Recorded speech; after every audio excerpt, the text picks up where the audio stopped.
This episode was pre-recorded as part of a live continuing education webinar. On-demand CEUs are still available for this presentation through AllCEUs. Register at allceus.com/counselor toolbox. Hey there, everybody. I'm Dr. Donnelly Snipes, and I'd like to welcome you to Overview of the 12 Steps and an interview with John M. from SoberSpeak.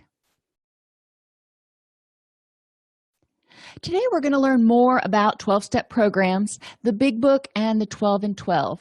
And we're going to hear from SoberSpeak podcast host John M. about a variety of tools from the trenches to help clients get and stay clean and sober, and how clients can get started in 12-step programs.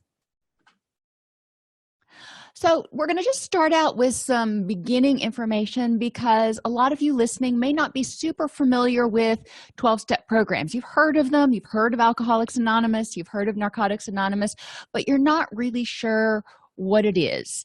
So we're going to talk a little bit more about that.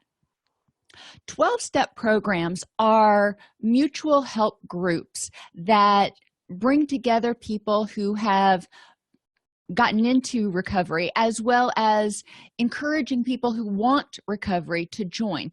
The basis of membership is the desire to change.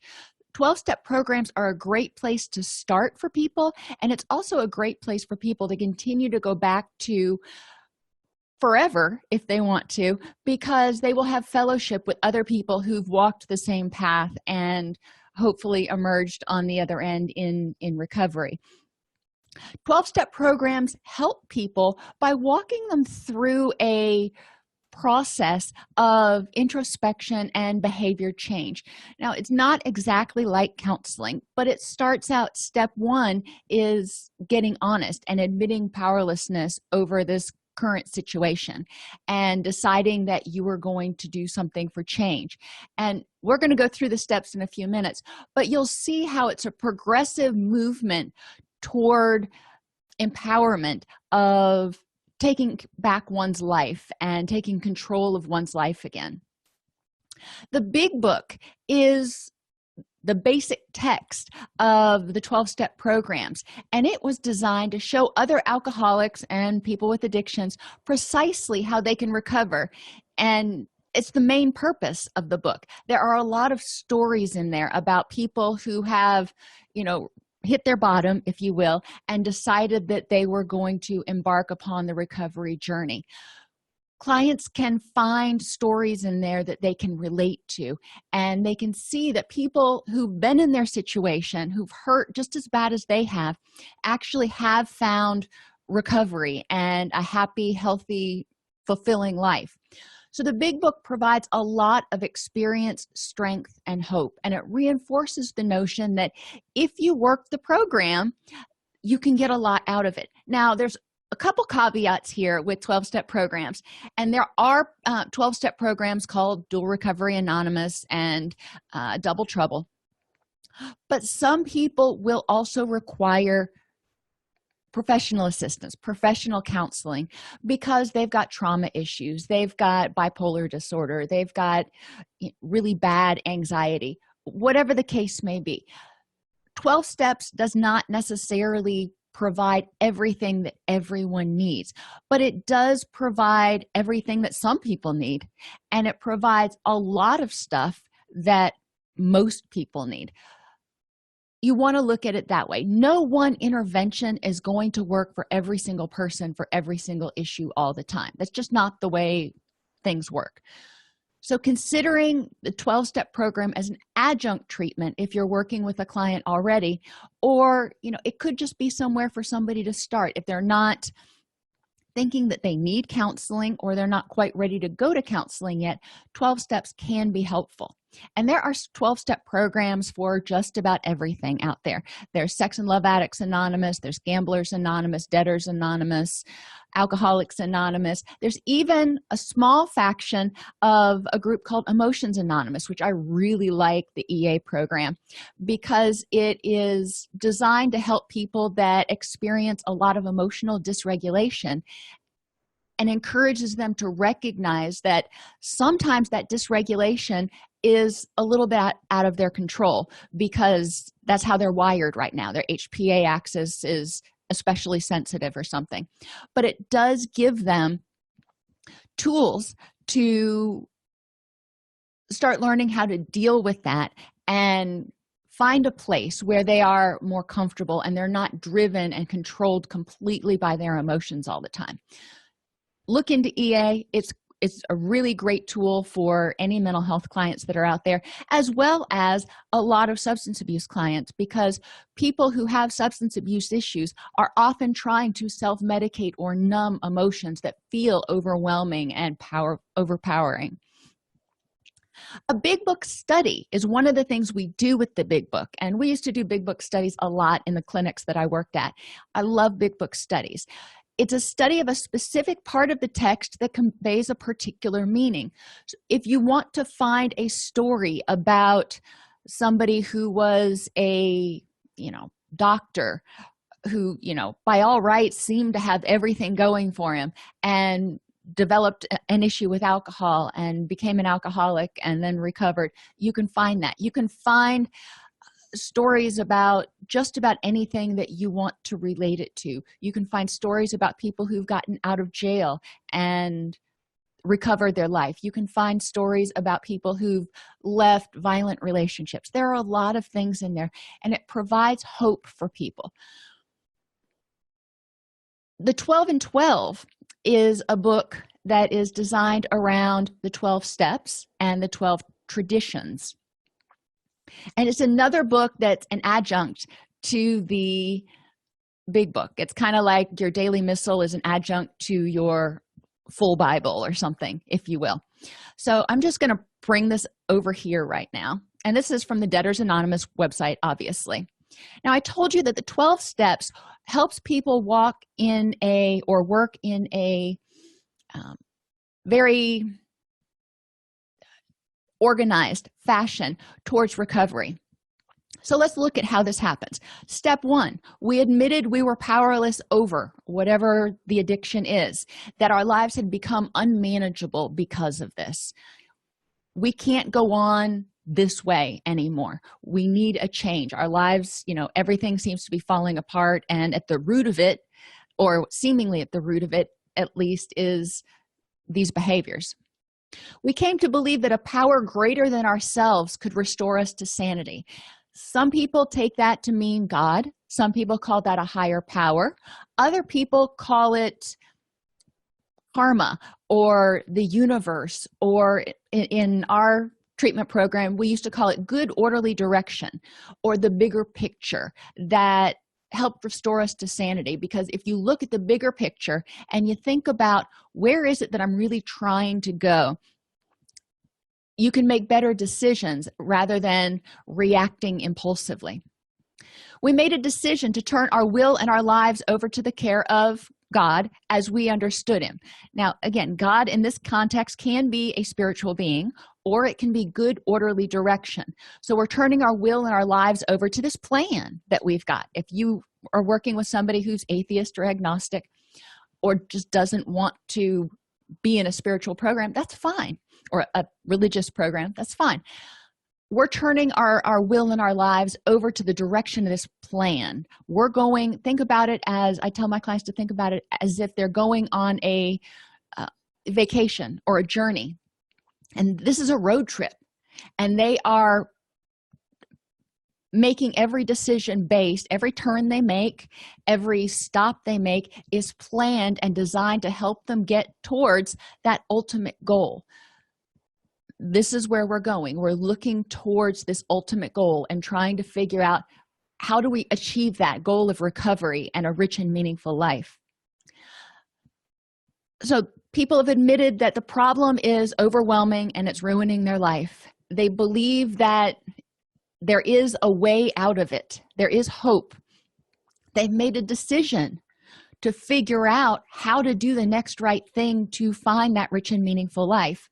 The next step is making a searching and fearless moral inventory of ourselves. So people start looking back over all the things that they've done that they may need to make a amends for. They also start looking at all the characteristics within them that they may need to tune up a little bit. A lot of people are really good people with really awesome characteristics that have gotten buried under this addictive behavior. So how can we nurture the true self to come out again while the addictive self is being eliminated, if you will? We admitted to God, ourselves, and another human being the exact nature of our wrongs. Again, think about good, orderly direction, because some people are not even spiritual, thinking about the universe's energy or something. Whatever it is, you need to admit to yourself and another human being the exact nature of your wrongs to figure out, okay, now that it's out there, all my cards are on the table, I need to deal with them and figure out how to deal with them. Step 6 is we're entirely ready to have God remove all of these defects of character. Okay, so we're entirely ready to make a plan, good orderly direction, to remove all these defects of character. We're going to figure out, and we're entirely ready to do the hard work, to do the next right thing to achieve our goals. We humbly asked him to remove our shortcomings. We recognize that we don't have all of these skills right now. We're going to have to work towards them. So we humble ourselves and recognize that, hey, you know what? We're not perfect. We don't know everything. So at this point, we have to be willing to ask for help. We have to be willing to seek guidance from other people, other entities, whatever it is. We made a list of all persons we had harmed and became willing to make amends to them all. So that's pretty self-explanatory. We made direct amends to such people wherever possible, except when to do so would injure them or other people. So you're trying to deal with all the baggage and all the chaos that was created during the addiction, so you don't carry around that guilt. So you're able to repair those relationships and restore that healthy social support system. We continue to take personal inventory, and when we were wrong, promptly admitted it. Well, that's pretty self-explanatory. We sought through prayer and meditation to improve our conscious contact with God as we understood him, praying only for knowledge of his will for us and the power to carry that out. So stated in a more secular fashion, sought through meditation to improve our conscious contact and our awareness of our goals and our path and our direction, that mindfulness that we talked about, thinking only about knowledge of what we're supposed to do and staying focused on the path in front of us and putting one foot in front of the other, and believing that we have the power to carry that out. Number 12 is having a spiritual awakening as the result of these steps. And remember, spiritual awakening, if you've seen any of my courses on spirituality is the development of awe and awareness and wonder and fascination with the world. It doesn't necessarily have anything to do with a higher power. So having a spiritual awakening, having lifted all of this stuff, all of these problems and resentments and everything else that you've been carrying around for the entire time you were in your addictive behavior, having liberated yourself from all of that, having empowered yourself by seeing that you have a clear direction to a rich and meaningful life, that's the spiritual awakening. So having had a spiritual awakening as a result of these steps, we try to carry this message to others who share the same issues in order and to practice these principles in all of our affairs. Continue doing what you did in order to help you get to where you are. The 12 steps, you can see, is very logical and can be very helpful for a lot of people. Now, the 12 traditions. The common welfare should come first, and personal recovery depends on the unity of the group. In the 12-step program, this mutual support, there has to be unity. It can't just be everybody there for themselves and nobody helping one another out. We know that in addictions, people need social support. People need one another. For our group purpose, there is but one legitimate ultimate authority, and he may express himself in our group consciousness. Our leaders are but trusted servants, and they do not govern. So in this group, the ultimate authority is the spiritual awakening. The only requirement for membership is a desire to stop the behavior that is problematic. Each group should be autonomous except in matters affecting other groups or the 12-step program as a whole. Each group has but one primary purpose: to carry its message to the person who is still suffering with that problem.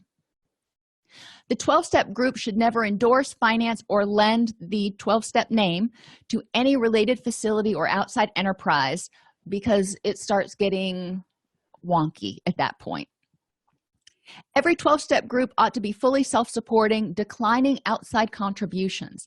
It's important that the group is self-sustaining, that everybody that comes to the meetings, everybody in the group has a horse in the race, because people are more likely to follow through and do what needs to be done and be committed if they have a stake in the game.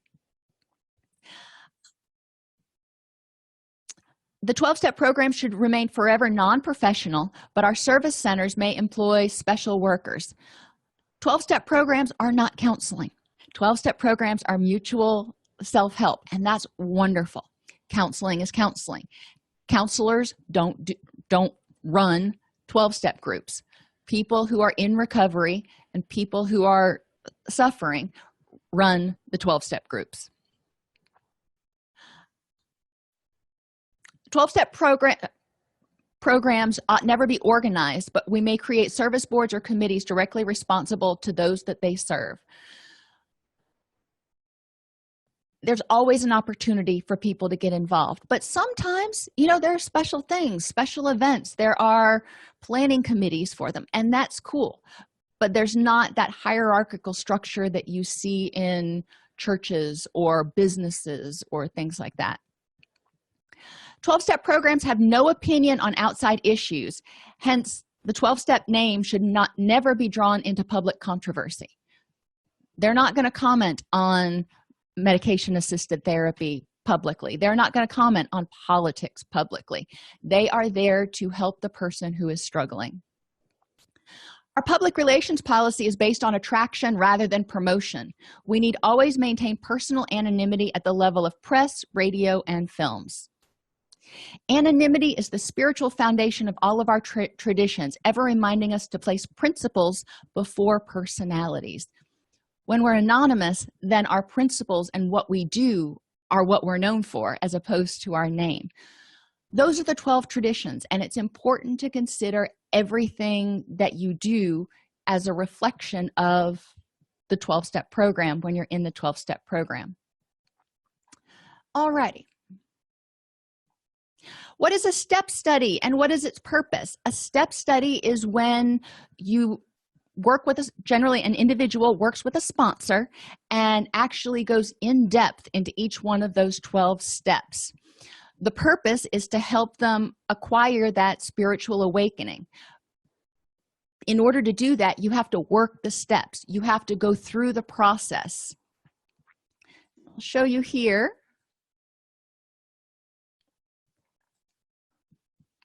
This is one of my favorite workbooks, and you can find it online at 12stepworkbook.org. It's a 12-step workbook by AllCEUs, who goes stepping, and it provides a whole lot of information, the 12 steps, 12 traditions, talks about what the 12 steps are and how it works, talks about who AllCEUs is, and then eventually gets down here to going through the steps themselves. And it gives people activities to help them work through each step. For example, the admitting powerlessness. Some of the questions that the person would be expected to answer when they're doing their step 1 study would be, how is this problem placed, your important relationships in jeopardy, and give an example. How have you lost self-respect and or reputation due to this problem? How has this problem impacted your home life? Has it caused you any type of illness? What pain or fear do you associate with changing this area? Because you know what? It's scary to think about giving up something that has helped you survive until now. What pleasure do you get out of not changing? Okay, so that's very motivational in nature. Recognizing that everybody does things when they have a benefit. So we need to understand what's the benefit of this behavior to the person so we can figure out how to help them meet that same need in a more healthy way. What will it cost you if this does not change? And what are the benefits you could gain by having this changed? And there's a lot more questions in here. But basically, a person sits down with their sponsor and they're given this assignment. They take the assignment and spend a while going through it. And most people will go through the 12 steps. It can be done in 40 days the first time through, but most people go through the 12 steps multiple times, because each time you go through it, you remember a little bit something new, or you've changed a little bit, but not the person hasn't quite morphed into the person that they want to be yet. So there are a lot of activities that you can do in 12 steps and in step studies. Aren't the 12-step programs religious in nature? No, they're spiritual. And I talked about that a little bit earlier. The 12-step program wants to encourage people to embrace the wonder and awe and realize their connectedness with the universe and how they impact everybody else and how everybody else impacts them, and see the hope of a rich and meaningful life. That is the spiritual awakening, that sense of awe and wonder. That's only a thing I can come up with. That's what the 12-step programs are about. It doesn't have to be about a particular higher power, or any higher power for that matter. It can be good, orderly direction. What's the difference between a sponsor and a counselor? A sponsor is someone who has been through it, who has achieved sustained recovery, and who is willing to help someone work through the steps toward sobriety, toward recovery. A counselor is a professionally trained clinician that diagnoses problems and can help people work toward recovery. So a sponsor can do a lot of things, helping a person work toward their recovery, but the person themselves is the one that is self-diagnosing and identifying the treatments that are necessary. In treatment, a counselor is more involved in the diagnosis and selection of possible treatment options. If someone has multiple addictions and grew up in an addicted family, which type of meeting should they go to? AA, NA, Al-Anon? Part of it depends on where you're at. And which meetings that you go to. Some meetings you may go to, and if you go to some AA meetings, they'll say we don't talk about drugs here. If you go to some NA meetings, they'll say you don't talk about alcohol here. The big book actually says it recognizes that one easily leads to the other, therefore it shouldn't be off the table, because we need to help the person address the addictive behavior. But it's important to recognize that some meetings are not going to be as welcoming of multiple addictions. Al-Anon is the 12-step program for people who are in relationships or are in families with a person with an addiction. If you grew up in that sort of environment, then you also may have some codependent characteristics about yourself. A lot of that will also be handled or addressed in the 12-step programs. So Al-Anon is really for people who, for the most part, don't have an addiction but are in a relationship with someone with an addiction, whereas the other 12-step programs are really able to handle both the codependency issues as well as the addiction issues. I've seen people go to 12-step meetings and Al-Anon. It's not off the table. It's just what works for the individual person. How do 12-step programs feel about people on prescribed psychotropic medication? And the hyperlink here is to an article. Well, I'll just pull it up. It's from the AA Member Medications and Other Drugs, and what they say is the big book says we are convinced that a spiritual mode of living is the most powerful health restorative, but this does not mean that we disregard human health measures. Though God has wrought miracles among us, we should never belittle a good doctor or psychiatrist. Their services are indispensable in treating a newcomer and in following his case afterwards. So the big book's not against counseling. The big book's not against treatment. The big book does believe, as you know, most of us probably believe, that it's more than about having something done to you. The person has to have that spiritual awakening, that desire to recover, that hope and that courage to face the stuff that they need to face, and that ability to shed all of the guilt and anger and resentment and other stuff, and get in touch with that hope, health, and happiness. How do 12-step programs feel about medication-assisted therapy? And here's another one that I'll open. MARA International is the Methadone Anonymous Recovery Association, I believe is what MARA stands for. This article from the American Society of Addiction Medicine basically says that medication-assisted therapies, if they're used as prescribed, are there to help people to recover. From Alcoholics Anonymous and Psychiatric Medication in September of 2010, quote, "It became clear, just as it is wrong to enable or support any alcoholic to become re-addicted to any drug, it is equally wrong to deprive any alcoholic of medication which can alleviate or control other disabling physical and or emotional problems." There is going to be contentious debate about this issue probably forever. Being aware of the different sides of it. MARA International, Medication Assisted Recovery Anonymous, is there for people who want the 12-step fellowship, but they are using medication assistance, Vivitrol, Suboxone, Methadone, any of those things. How do 12-step programs feel about treatment? You know, that 28-day residential or whatever. The big book says, we favor hospitalization for the alcoholic who is very jittery or befogged. More often than not, it is imperative that a man's brain be cleared before he is approached, and that he has then a better chance of understanding and accepting what we have to offer. We need to help people detox. We need to help people get started on the right path.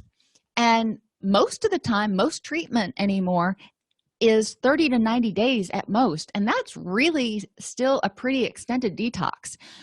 People aren't clearing everything out of their system for, you know, in 3 days. So the 28-day programs, we're really encouraging people to just start working on that step one, and that's what I used to do in my program. I was like, in this first 30 days until your fog is lifted, I just want you to work on admitting powerlessness and developing hope that something's better. So actually steps 1 through 3. But other than that, you know, the rest of that can be taken care of, you know, later in later phases of treatment or when you discharge to a 12-step program. Of course, an alcoholic ought to be freed from his physical craving for liquor, and often this requires a definite hospital procedure. Remembering that certain substances are actually life-threatening to detox from, so we certainly don't want to deter people from taking advantage of detox. And if people are also on other psychotropic medications, there can be a lot of other issues in the early recovery period that need to be handled medically and or clinically.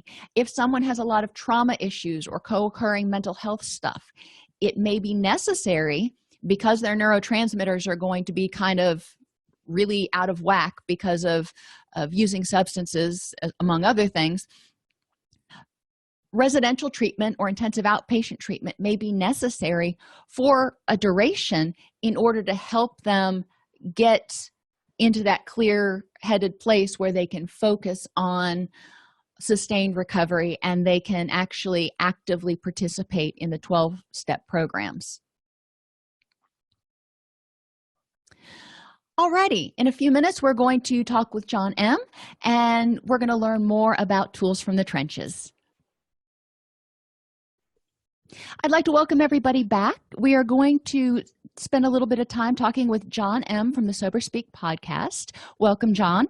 Thank you, Dawn. Thank you for having me. I was just listening to a couple of counselor toolbox sessions over the past few weeks. All righty. So you know what we are and what we're all about. And, you know, Sober Speak is really designed to encourage people to embrace the 12-step recovery program. And so we're going to talk a lot about that today and some of the tools from the trenches that you might be able to share with clinicians who are working with people who are struggling with addictions. Maybe they're not quite ready to embark on addictions treatment, or they're thinking about joining a 12-step program but don't know where to start. And, you know, hopefully we'll get some answers for them here today. Glad to share some experience, strength, and hope. And I will give a little disclaimer on the front end. You know, I love Alcoholics Anonymous. It's kind of my thing, so to speak. It's been real good to me. But I don't represent AA, so to speak, but I am an example that Alcoholics Anonymous can work in people's lives. Sure. And, you know, I have some really good friends and family members who've gone through 12-step programs, not just Alcoholics Anonymous, and had wonderful success. So I know that these 12-step programs can work for people. And in the first part of this class, I talked about another program, Emotions Anonymous, which I really, really love. And I've personally used, and I've used with some of the people that I've worked with, and it has been very helpful. Finding an EA meeting is a little bit challenging, but the EA literature is super awesome. But let's go ahead and start talking about tools that, you know, Sober Speak podcast, you interview people who are in recovery in order to help provide the experience, strength, and hope. And in the first part of this webinar, I talked about how the big book has a lot of stories in it that are designed to do just that as well, in order to help people realize, you know what, I'm not alone. There are other people who've walked in this path before and have hurt just as much as I have and have found recovery and have had that spiritual awakening. So there is hope. So what kind of tools have you heard from your speakers, from your personal experience, whatever, that people find really helpful in relapse prevention? You know, they go to treatment or whatever, somehow they detox, and then they make that decision that they don't want to use anymore. So what are some of the best things that they can do in terms of helping prevent relapse? Yeah, so first of all, and by the grace of God, I have been sober since May 29th of 1989. If I happen to make it to this May, one day at a time, I will have been sober for 30 years. And fabulous. Yeah, and you know, that's one of those things, and I hear people say that sometimes, but it's not something that, you know, like when I make a great presentation at work and somebody says, that is fantastic, you know, you kind of go, well, thank you very much. Yeah. But when somebody says that's fabulous, you've been sober for, you know, an extended period of time, you kind of feel like inside, like, you know, this is truly the grace of God. And I'm not trying to be overly humble about that. It just, it is. But in terms of a relapse prevention, okay, so getting back to the stories that you talked about on the front end, you know, the reason that Alcoholics Anonymous came to be in the first place was because Dr. Bob and Bill W. were able to sit down with each other, and they were able to talk to each other and say, yes, I am one of those. Yes, I am like that as well. And the people that I see, and this is just my experience and my viewpoint on it. And you talk to 100 different people, you're going to get 100 different answers, as you know. But what I see in the program is that the people that come in and they don't have to go back out again, or they just somehow they stick with it, or the folks that who have just said, this is it, the jig is up for me, and they're able to plug into the program. They'll do the things that they're told to do. Like I just did a fifth step with a guy last night, right? And what he did is he got in and he said, tell me about the first step. What does it say in the big book of Alcoholics Anonymous? Tell me about the second step. Let's go over your conception of God. Let's do a third step. Let's do a fourth step. Let's do this fifth step. And they get into the program and they follow the process. And even though they sometimes don't believe in the process, they will get in, they'll work it, and somehow get sobriety. My first meetings were in 1986, and I went in and out of the program for 3 years. I picked up at least a dozen what they call desire chips, which is just where you come in and you pick up a chip and say, yes, I want to stay sober for 24 hours. I mean, toward the end, nobody was even clapping anymore, right? It's just like, oh no, here he is to get another desire chip. I went home when I was drunk one night. I threw them in the trash. And but the only thing that I did right, Donalise, was I kept going back. I kept going back into the program. And this last time, I have a sponsor. He's been my sponsor now for 29 and a half years. I tell him he's a temporary sponsor. I'm going to give him a little bit of a chance, right? The last time that I came back in, he took me aside and he said, hey, have you ever worked the steps? I said, I could have had a V8, right? And so he took me through the steps. And for me personally, that was the last drink I've ever had. And it's truly a miracle. So that's the long story. The short story to relapse prevention is doing what people tell you to do. And we can't do this alone. Right. And I showed the viewers, for the ones who are watching the video, a workbook that is online that I really, really like. It's called Alcoholic Goes 12-Stepping. It's Alcoholic. And yeah, it's a really awesome 12-step workbook, if you will, and helped the people who are watching and listening understand a little bit more about what it means to work a step.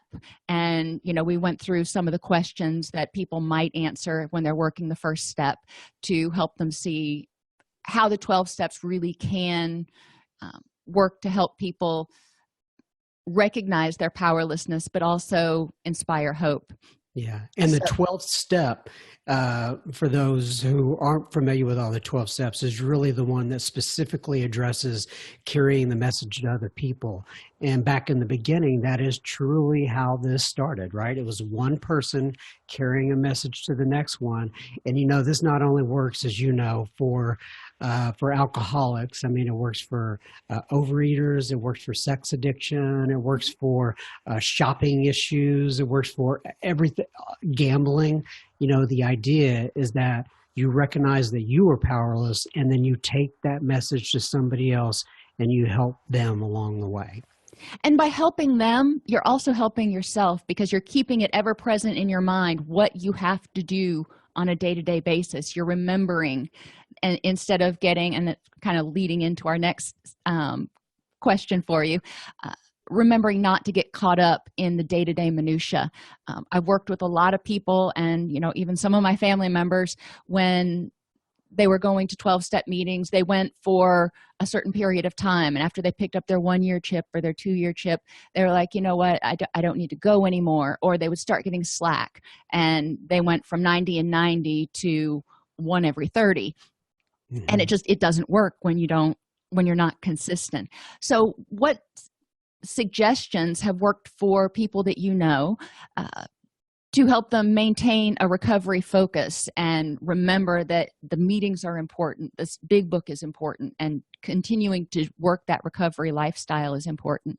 Right. Well, let me put it this way. I get a lot of phone calls and a lot of people visiting with me, and they're struggling with, maybe they're not struggling with so much sobriety, but they're struggling with, like you said, the day-to-day minutia of, oh, my spouse says this, or the job's doing this, or I have some health issues, whatever the case may be. And it really always comes back to there's some what you call the mechanics in the 10th step. Mm-hmm. And the 10th step is, continue to take personal inventory, and when we were wrong, promptly admitted it. But there's some language in that 10th step in the big book on page 84 and 85 that talks about how when these things crop up, we at once, and by the way, I'm going to talk about spiritual things. I'm going to talk about God here, and everybody has their own conception of that. And I'm not on a mountaintop telling you to follow the God that I do. But there is God and spirituality that is talked about in Alcoholics Anonymous, and people find it in their own way. Mm-hmm. But it says that we at once ask God to remove these things. We talk to somebody else if we need to talk to them to get it off our chest and not to let it fester within ourselves. And then kind of goes back to that first point we were talking about. And then we go and look for somebody else that we can help. Mm-hmm. And that's usually always the answer in the end is, how do I not get caught up in day-to-day minutia? Well, I look to other people. I look to see how I can help them, and I look to get out of myself. And sometimes, it may not be with another drunk. It could be, we talked a little bit about hospice before this started. I've done a lot of work with hospice. I've gone to nursing homes many times over. I work with the youth in my church. And by the way, I'm not saying all that to say, look what a great guy I am. I promise, believe me, I have a warehouse of issues that I work on. I'm doing that to say that, I am just one of these guys that I have to do that to stay focused because I'm just that sick. I just need those sorts of nudges along the way. And in early recovery, especially, relying on a good sponsor, it breaks my heart when I see people get involved in the 12-step program. They're going to meetings, but they don't have a sponsor. They just kind of show up, they sit in the back, and they go home. I'm like, you're not working the program. You are just showing up. Showing up's better than nothing, but a sponsor is really going to help people remember that, you got to make a meeting. You can't, it's been a week since I've seen you at a meeting. What's going on? Obviously, later down the line, hopefully in early recovery, you're not going a week without a meeting. But sponsors, and once you start establishing yourself at a particular meeting, because most people go to the same meetings all the time, then you develop that fellowship, and then people start asking, where's John? Why hasn't he been here? And you realize that you do have an impact on other people, which goes along with that spiritual awakening, recognizing that you are important. And so knowing that you've got the fellowship and that people, are going to be looking for you, and knowing that a sponsor is going to be there to kind of hold you accountable sometimes, both of those can also be helpful to not getting too caught up and forgetting to do what you need to do in order to stay clean and sober. Yeah, it's like that show Cheers without the alcohol. You go to a place where everybody knows your name and they miss you if you aren't there. The next thing I wanted to ask you about post-acute withdrawal syndrome. And we know that PAWS, for short, can last for a year or more in some people. And, as the person gets further away from their last use, the symptoms are not as bad, and the frequency of the cravings and that kind of stuff come less frequently. But what do you tell people, if sponsees that you're working with or people that you talk to, what do you tell them about post-acute withdrawal syndrome?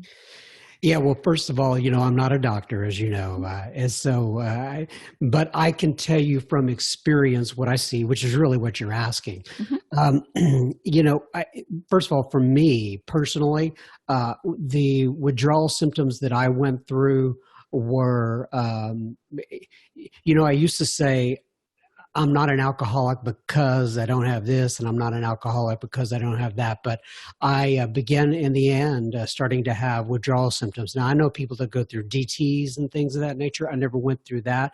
I definitely went through the shakes and the physical withdrawals. But everyone is a little bit different, right? I mean, you have people that have come in and they just started drinking 2, 3 years ago and had just picked up very quickly. You have other people who have been drinking for 40, 50 years, and then they come in late stages in life and they're trying to get sober. The answer usually comes down to, you just keep going back to meetings. Now, some people are going to need medical treatment. And, like I said, AA, we're not doctors. And so, we'll say, hey, go get some medical treatment, detox on your own, right? And then come here and we can help you through the steps. But it's interesting with Dr. Bob and Bill in the beginning. Bill Wilson, once again, for those of you who don't know who Bill Wilson is, he was the gentleman who started, for lack of a better word, Alcoholics Anonymous, and Dr. Bob was the first person that he ended up carrying the message to, and that's where AA sprung, so to speak, back in Akron, Ohio in 1935, I believe. And so, go ahead. Just to interject for people who don't know, if somebody asks if you're a friend of Bill W., sometimes that's a covert way of asking whether you're in a 12-step program. That's correct. In fact, I know buddies of mine who used to go on ships, and they didn't know what it was, like cruises.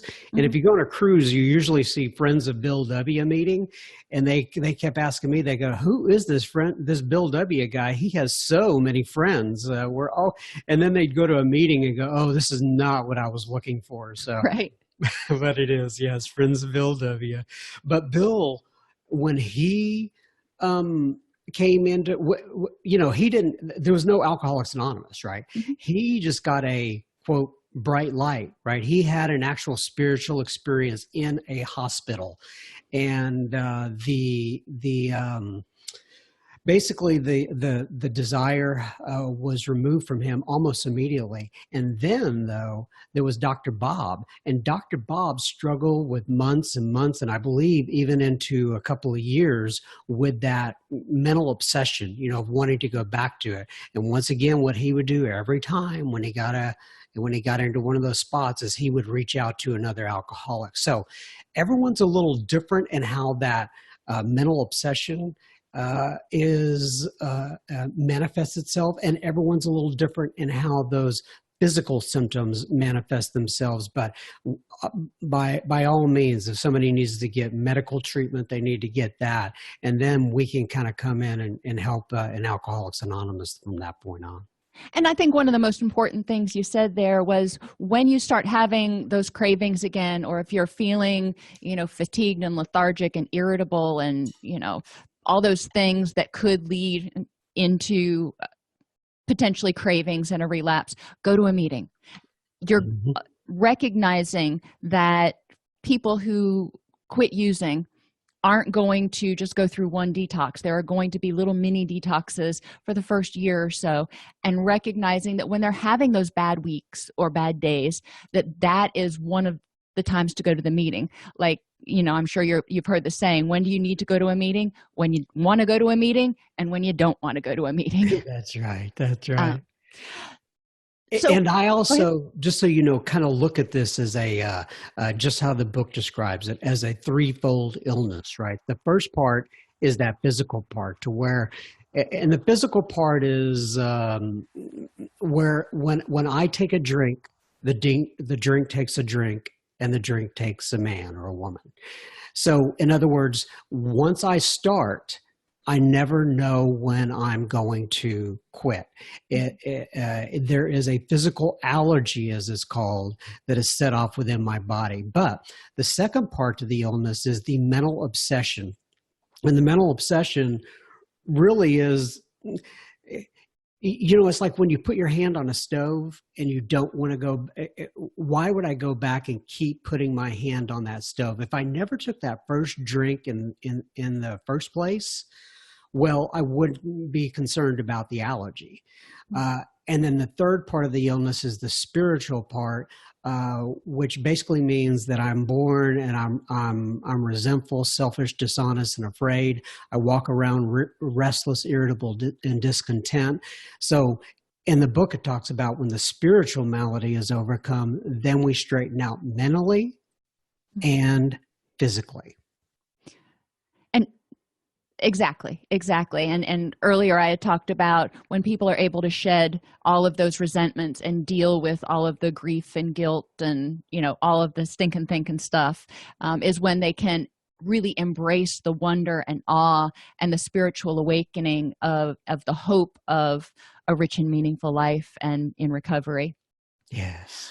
A lot of the people that go to meetings, may still be living in an environment, the same environment that is replete with alcohol use and or drug use and dysfunction in a variety of sort of ways.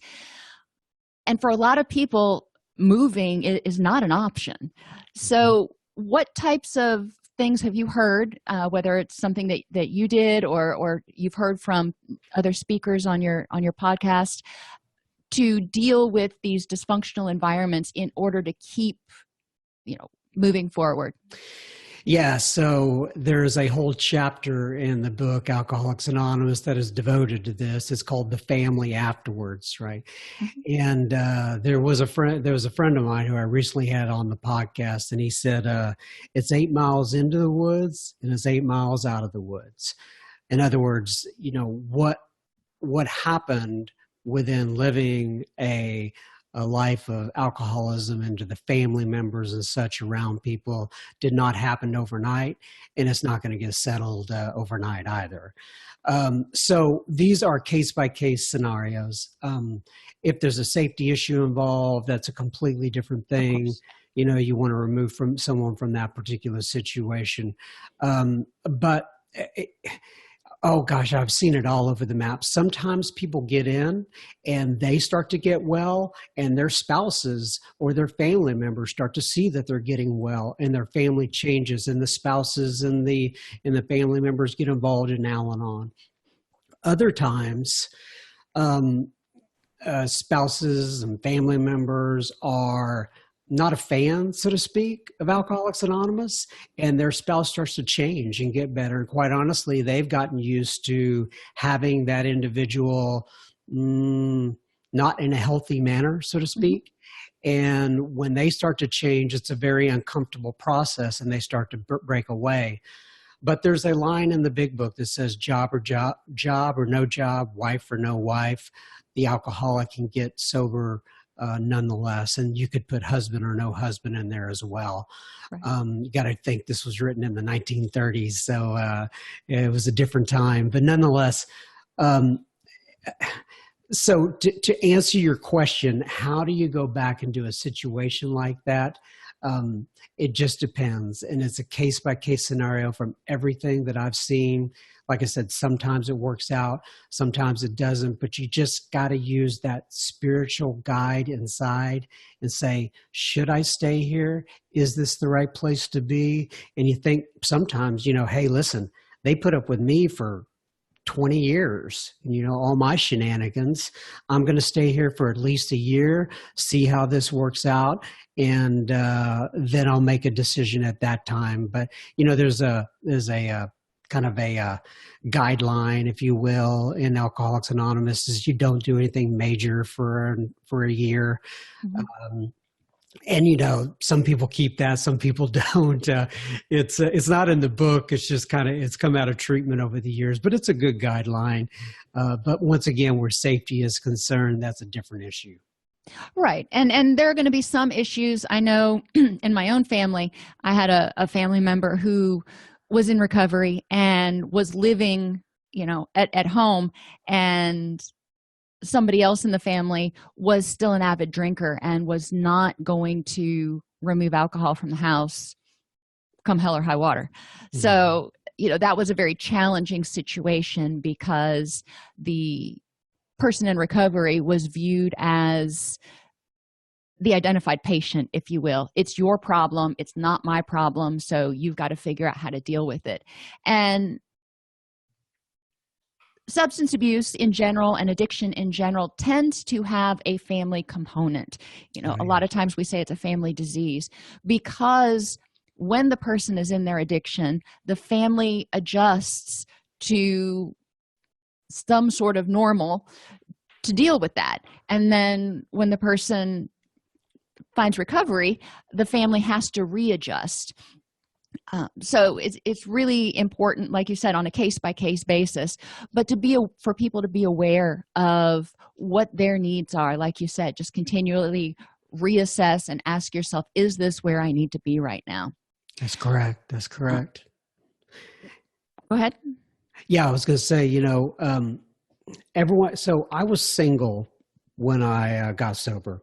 I'm married now, but I was single when I got sober. And, the types of, so I didn't, and I was an only child. So I didn't have like a ton of familial type relationships that I had to be real concerned about. But one that I did have an issue with, or I needed to make sure that I repaired in some form or fashion, was with my mother, who had raised me. Like I said, I was an only child. And we had been together, just me and her, since I was 6 years old. And my mother was, she had anorexia, she had bulimia, she had true obsessive compulsive disorder. And no one ever talked about that back then. I didn't know what was going on. To me, it was just very, very strange. She had schizophrenia. She had these words. I don't even know how to, I don't know what this is called, but she would have words like death that would just rifle through her head. And she couldn't stop talking about those things. Right. She, we would talk about suicide. She would on a consistent basis at the kitchen table. So it was very dysfunctional. So in my particular case, I got out, and there's I could talk for an hour about this, but I don't want to take up all the time. But I had to kind of figure out, number one, how to make amends to her. Mm-hmm. And I went through that process. And then I had to figure out, what was my relationship with her going to look like moving forward? And should I even have a relationship? And I know that there's a lot of listeners out there, I'm sure, that have to struggle with, okay, there's some gray area here, right? There's nothing like black and white about this, and how do I do the next right thing where this particular relationship is concerned? And maybe they're not under my roof, but there are people that, where it is uncomfortable, and I'm going to need to do something because I feel spiritually drawn toward that. Right. Right. And you need to find your own peace. That's right. Is really what it comes to. When we are in our addiction, we lose the trust and sometimes the support of our significant others. What strategies or suggestions have you found, or do you find comforting in the Big Book for trying to regain the trust of the people in your life, to make amends and repair those relationships? Yeah. So once again, it's 8 miles into the wood and it's 8 miles out. Some people, in fact, I was just talking to a guy last night, the one that I told you about, I was doing that fifth step with, and it said, listen, they're mad, and they're mad for a good reason. Mm-hmm. You gave them a lot of information to be mad about. This is going to take some time, and they're not going to trust you right away. I mean, I wouldn't, they're going to be thinking you're going back out. And so the way that you build that trust, it's like the saying of the way that you build self-esteem is that you do esteemable things. And the way that you build trust is that you do trustworthy things. Mm-hmm. And people will know by your actions, by your consistent actions over an extended period of time, they will know that you can be supported again, but trusted again. And I see this on a consistent basis. You see people that come in and they say, wow, I didn't have a relationship with my son or my daughter or my grandchildren. And, they weren't even going to let me in the house. They thought I'd steal their pills or something like that, or I was always going to be drunk. But now that they see me that I'm getting well, people could just sense it, right? But even though they sense maybe that you're getting well, I've seen this time and time again. Well, there's a lot of resentment and baggage built up from many, many horrible examples and bad behavior over the years. And it's not like they're just going to forget that. So in my opinion, you just have to give it time. And in fact, I will counsel people all the time and say, they say, well, they don't really want to talk to me. Well, I understand, and I wouldn't want to talk to you either, but maybe what you can do is you just continue to send that birthday card, or you just continue to make that weekly call, even though it lasts for 5 minutes, maybe, or 2 minutes. Maybe they don't want to have a conversation with you on the phone. Maybe eventually they'll want to have a 5-minute conversation or a 10-minute conversation. If they ask you to leave them alone, leave them alone. Maybe that's what they need at this time. So it always comes down to a case-by-case scenario, but that trust and support of significant others or just family members in general, in my opinion, and what I've seen, can take some significant time to repair. And sometimes those people have to be willing to have a spiritual awakening of their own and be willing to shed some of that, or at least table some of that resentment and maybe guilt and anger and anything else that's there. That's correct. Now, finding the right meeting, and this is something that a lot of people don't really think about. They just think, okay, I'll go to a meeting and every meeting's the same. And that's just so not the case. Where I first started cutting my teeth in addictions counseling in Gainesville, there were a lot of meetings. But in order to find a meeting that had any amount of old timers, any amount of people with good long sustained sobriety, we had to drive about 45 minutes to find one of those meetings. Right. And sometimes you'll go to a meeting that has a lot of old timers and it's not a good fit for you. So what do you tell people if they go to a meeting, the first meeting they go to and they're like, oh, that's not for me, that whatever. What kind of information, if you want to use that, or advice can you give people about how to find the right meeting for them? Right. So, quote, right meeting, unquote, is, as just it means different things to different people. And you're right. Some people will just gel with a group immediately, and others will go to that same meeting and go, this is not for me. So it's like finding the quote right church, everybody's got a right synagogue or wherever you're going, right? It's finding that group that you mesh with. So the idea though is that there are tons of meetings. Well, I guess it depends on where you live, right? Now I'm fortunate. I live in the Dallas-Fort Worth Metroplex, and we have all kinds of meetings. In fact, I just went to a meeting at noon today, and there were probably, 60 people are there or so. And it was a good mix of people. In other words, there was old timers, there was people that were new, there were people that were in between, both men and women. And so it's a very good mix. But finding that is not always easy. But to me, the intent is just as long as you want to be there, you will find. It's like knock and you will find, seek and you will, and the door will be open. No, knock and the door will be open, seek and you will find. The idea is just to keep seeking and you will find what you need. But right. Sometimes it takes a little bit of work. And as you know, there's online meetings and and you need to get a network. Right?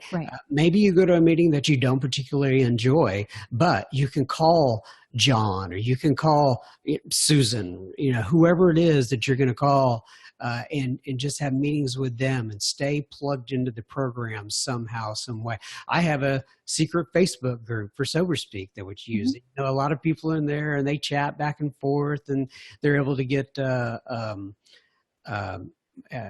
support that way. Right. And like you said, sometimes online, depending on where people are, or if it's 2 a.m. and you've got kids that are sleeping and you just really need a meeting, going to intherooms.com or some other online meeting that's a good fit for you can be a good tool.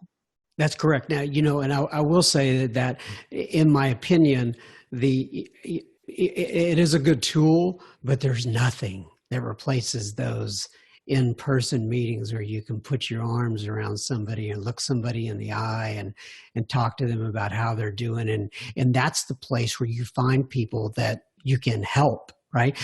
You know, at my church, they're always going, hey, we're going to go out to this community and help. We're going to go find people to help. In AA, we have them, they're just like falling in the door and they need help, right? So you don't even have to go anywhere. Right. And I mean, neurologically, there actually is a lot of support for that. The face-to-face interaction is where, you know, some of those bonding chemicals are actually stimulated. So there is more reinforcement, more reward and sometimes more comfort in a face-to-face meeting than just text-based, which can be very cold sometimes. Correct. So a lot of counselors they may want to refer their clients to 12-step meetings, but they don't know, how does somebody start? Do you just look online on the AA website and find a meeting and show up? And then what happens? So what kind of happens for the new people? Right. So that's pretty much how it's been now. I mean, now when I first got sober, that was not happening, right? I mean, you'd have people calling in to intergroup, and you know, sometimes we go out on what we call 12-step calls, which means you're going into somebody's home and talking to them. But the vast majority of people that find Alcoholics Anonymous nowadays, I best I can tell. I mean, I don't have any sort of access to secret information or anything like that. But best I can tell, the folks walking through the door, going online to alcoholicsanonymous.org. If you go to AA.com, you're going to go to American Airlines, right? But then you go to Alcoholics Anonymous. I think it's alcoholicsanonymous.org, if I'm not mistaken. If I'm wrong on that, forgive me. But Google will figure it out. Yeah, Google will figure that out. And so they find it online. They come into a meeting, and when someone first comes in, every group is autonomous in the way they run their groups, right? They can do whatever they want, but there is, generally speaking, on the front end of the meeting. Now, I don't want this to scare away people, because a lot of times they don't like to come in if they're going to be called out, but they will, you know, we will say, you know, is there anybody here for their first meeting, or is there anybody here returning who would like to get a desired ship? And, you know, there's some banter that goes back and forth, and we, in our group at least, hand out a list with different names and phone numbers, and we'll talk to you after the meeting. It just makes sure that you know what the meetings are about. But people, in fact, the meeting I was in today, the guy was there, he was there for a second meeting, and he said, wow, this is not what I thought it was going to be like at all. I had a preconceived notion of what Alcoholics Anonymous was, but it wasn't like that. He goes, you guys are just like me. This is really weird. So basically what I'm hearing, you know, you find a meeting that you're going to try out, which may not be your forever meeting, but you know, you got to start somewhere, and you go in. When you first get in, you just take a seat, and as the meeting begins, then the person chairing the meeting will ask if there is anybody who's new. Generally speaking, in most meetings, yes, that is the case. But you know, I can't speak for every single meeting out there. And when people start going to meetings, they generally want to go to an open meeting first. Are you asking me, or is that that was more of a question than a? Okay, well, I would say, okay, so I could say when by the way, the difference for those listening between a closed meeting and an open meeting is a closed meeting is for alcoholics only. And I wanted to go to closed meetings because I was so ashamed of being alcoholic. I didn't want anybody to know I was an alcoholic. I didn't want to run into anybody. You hear people all the time talking about, I was looking in the park. I was out in the parking lot. I was going to see if there was anybody going in that possibly I knew, because I didn't want anybody to see me now, which is, there's irony in that, because why would they be going into the meeting if, they didn't have the same issue you do? But, right. And an open meeting is open to anybody can do it. Most open meetings are speaker meetings, where you'll sit down and somebody will share. Now, they don't always ask in a meeting like that if there's somebody there for their first meeting. Sometimes they will, sometimes they won't. But I personally, when I was first getting sober especially, wanted to go to closed meetings. Okay. Good advice. So finally, how does your podcast, Sober Speak, provide the experience, strength, and hope? And, we've talked about a lot about them, but why are they so important to people in recovery? And, why is it so essential for people to stay plugged into the big book and things like your podcast? Stories are powerful. It's pretty much what it comes down to. And when people listen, I get comments, I get people contact me on Instagram. I get them contact me on Facebook, Twitter, and they actually write into the show via our email. And all the time what I hear over and over again, let me back up. When I first started this podcast, I thought it was going to be like my buddies, right? People like me who would be listening in, and we'd all be able to talk about the podcast and such. But what I've found is that the majority of people listening are some people who have never attended an Alcoholics Anonymous meeting.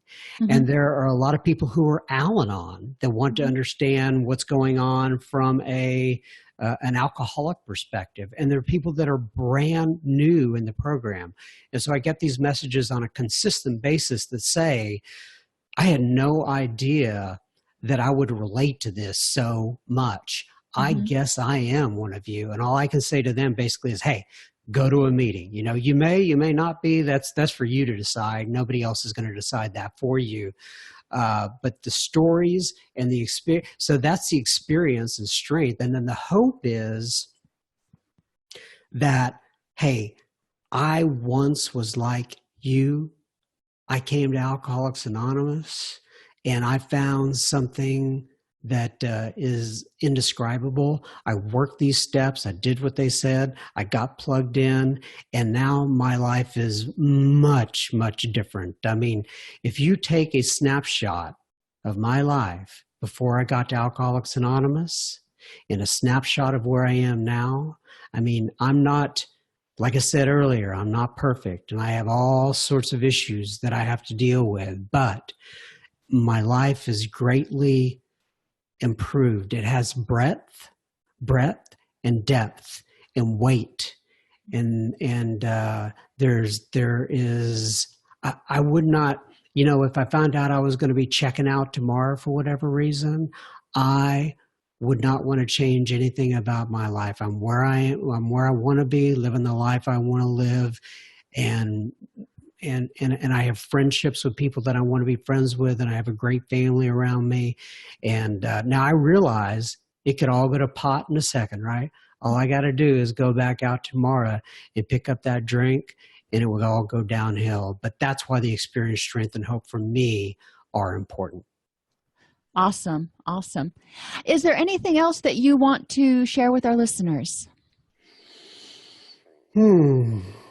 No, I think, I mean, for the most part, I have covered it all. I just, I love AA. I mean, it's pretty much what it comes down to.